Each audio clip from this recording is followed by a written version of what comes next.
Moi, ce que je souhaite aussi, c'est que quand il y a des grèves, et il va y en avoir, des grèves à la RATP, des grèves à la SNCF, je souhaite, et ce sera ma demande au prochain candidat de la droite pour la présidentielle, je souhaite qu'il y ait un service maximum aux heures de pointe. Parce que, Oui, parce que le service minimum, je croyais qu'il avait déjà été instauré par le service minimum, il a été instauré et pour l'instant, je dis bien pour l'instant, il est respecté.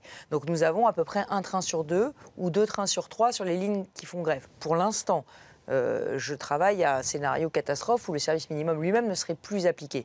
Mais pour l'instant, il est appliqué. Mais le service minimum ne suffit pas, surtout quand on bloque des dépôts de carburant. Donc il nous faut aujourd'hui vraiment une loi qui prévoit le service maximum aux heures de pointe quand on fait grève pour empêcher que quelques entreprises puissent prendre en otage, lorsqu'elles sont mécontentes, l'ensemble de l'économie française. Bruno Le Maire a proposé l'instauration d'un service minimum aussi dans tous les secteurs énergétiques pour que, au fond, les Français ne soient jamais impactés totalement avec des conséquences graves dans le domaine de l'électricité, l'essence, etc. C'est une bonne idée? Alors, ça existe déjà. La continuité du service public s'impose à tout le secteur de l'énergie. Mais au-delà de la continuité du service, qui est donc un espèce de service minimum, un principe de service minimum, je pense qu'il faut qu'on aille vers le service maximum. Je pense que la culture du conflit dans laquelle une minorité peut bloquer la majorité, c'est juste insupportable.